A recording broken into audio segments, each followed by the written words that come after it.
All right, hey, today we're going to talk about three very specific and simple marketing strategies to help build the know, like, and trust of your chiropractic practice. So, step one, a lot of you are having a hard time actually stepping in front of a camera and actually talking. And the reality is, sometimes you actually have to get over that fear and just share the story of patients. Now, you don't have to actually use their name for HIPAA purposes, or maybe your state doesn't allow you to do this. So if you can't, don't do this. But there are certain ways to help build the know, like, trust. And today we're just going to chat about different Facebook strategies. So today I'm going to talk about how to capture them, how to share them, post, and then how to build an actual hook or a headline where someone actually clicks on it, watches it, it speaks to their heart and soul, and then they have the opportunity to give you a call. And so the first thing to do is, if you've been in practice for any specific period of time, I want you to go back to patients who have actually gotten results, because the big thing is you better be able to actually get people results.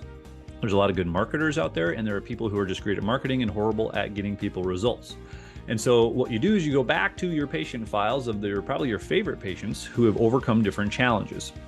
You know, if I'm going to talk about peripheral neuropathy, specifically where there's nerve damage in the feet or there's other different things, I'm going to go back to probably one of my favorite patient stories. Guy's name is Chuck.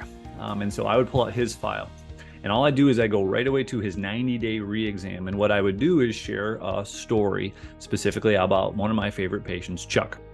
And so first thing is you pull the file. And the fun thing about this is when you read through it, it helps light you back up, because you know that sometimes you get success numbness. Sometimes you are so good at what you do, you forget how many lives you change. And so this is a little bit for reaching that person, but then same token, it's kind of for you to help light that fire. And so when you're able to record it, so you open your file and you read about Chuck. And I'm going to share a little bit of what I would do. What I would do is go here, click up your phone, hold it up and say, all right, hey, today I'm going to talk about one of my favorite patients, and don't use their name. Just say, hey, this is one of my favorite patients. Why?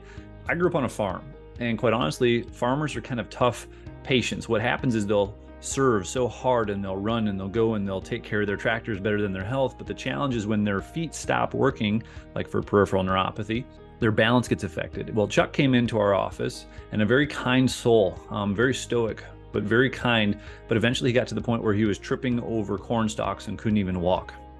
And so by the time I'm asking, why are you really here? Obviously on the intake form, what they're asking about is numb feet or painful feet. But once we started diving deeper and actually really started finding out what was going on, he's sitting there really quiet, and there's not a lot of facial expression, but a tear starts rolling down his cheek. I just need to do something about this. And that's all that was said. And the reason why was because his identity as a farmer, his identity as a provider was gone. He couldn't walk. He couldn't walk on uneven ground, have different challenges.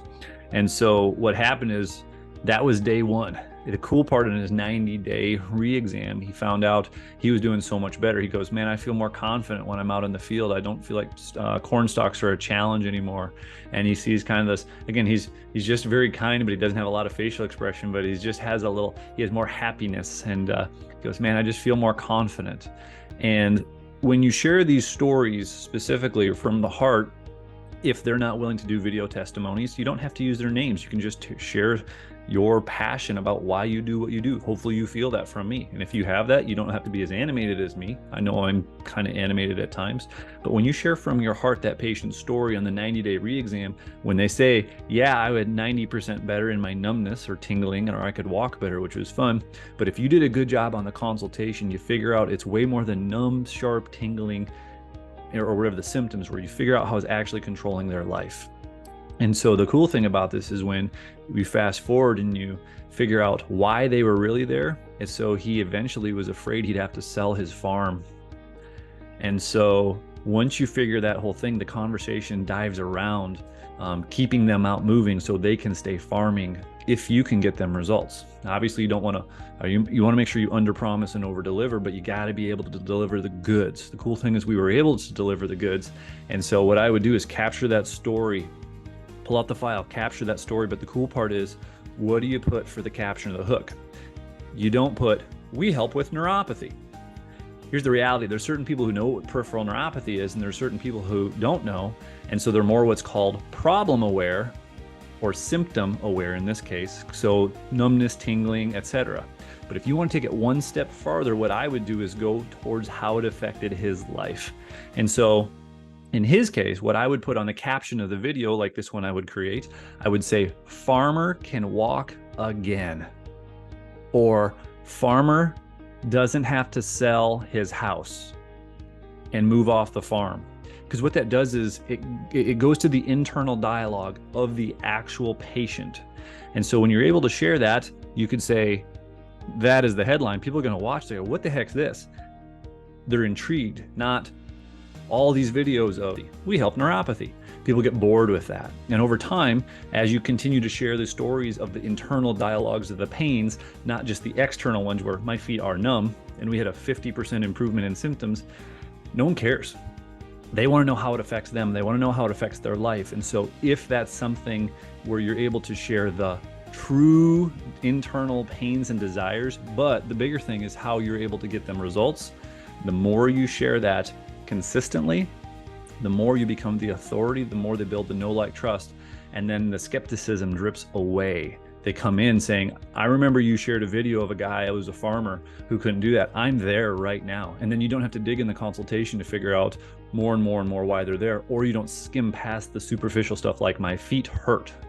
Step one, if you've never done any digital marketing, social media marketing, or anything like that, all you really got to do, and you're like, I don't know where to start. I don't have content.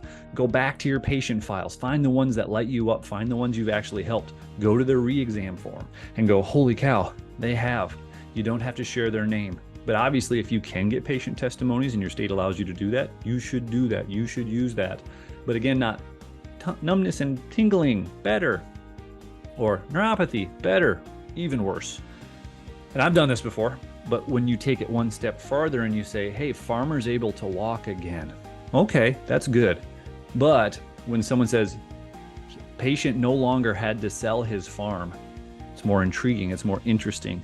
But when you figure out what that internal dialogue and true fear or pain or desire or whatever it is, and you find out you can actually help them, that's the stuff that patients will be able to relate with. So pull out the file, record the video, and then again, maybe you're not very tech savvy. Kick it off to your staff members. Kick it off to your team that actually might have some time to, or interest in, or ability to post it on Facebook. And then you just tell them to do this. And then what happens is you just keep those rolling. This is something that you can do every single day. These videos do not have to be long. You can do 2 minutes, you can do 3 minutes, you can do 5 minutes, whatever your heart keeps rolling. As long as this video is, I'm not putting a timer on it. If you're still watching this, you're somewhat engaged. But if you're actually going to talk about the pains, internal desires, but also the results of the person, that's when it's valuable. That's when someone gets something out of it. And so you don't have to have a huge call to action on your Facebook, like every time, click the link below, click the link below. You don't have to do that, because eventually over time, when they find you consistently, then they'll find, oh my gosh, he helped a farmer. Wow, look at this. He also helped this person who is having problems with just walking. But once you figure out it's more than just walking, can now play pickleball again. Golf game, took 3 strokes off his golf game. That's interesting. You know, when their balance is better. Or nail was stuck in foot. We had a patient who literally, feet were so numb. What happened was he was trying to kick one shoe off and it went off, the other one stuck because he stepped on a nail. Fast forward his 90-day, he can feel his feet again. And so you can just relate all those different things, but when you see consistently those videos stack, if and or when they find you, they go, holy cow, build the know, like, trust. They will call you because you've some way, shape, or form spoken to their internal desire. You've shown that you're credible, but at the same time, you can just drip little tiny things of actual patient testimonies in too. But when you consistently show up with love and care and concern, they'll see you are an authority in your area. And so hopefully this helps you. But if you need any strategies, any tips, what we did is put together a little bit of a framework specifically on the how to build the know, like, trust. If you want to click the link below, you can have that. It's completely free. If you want, I want to make sure your practice explodes, but not just monetarily. It's just, there's so much more. I do want you to succeed there, but I want you to be the true version of you, but you have to be able to get them results. So I love you. I appreciate you. If you need that, go ahead and click the link below. It's yours. Love you. Take care. And I'll see you on the next video.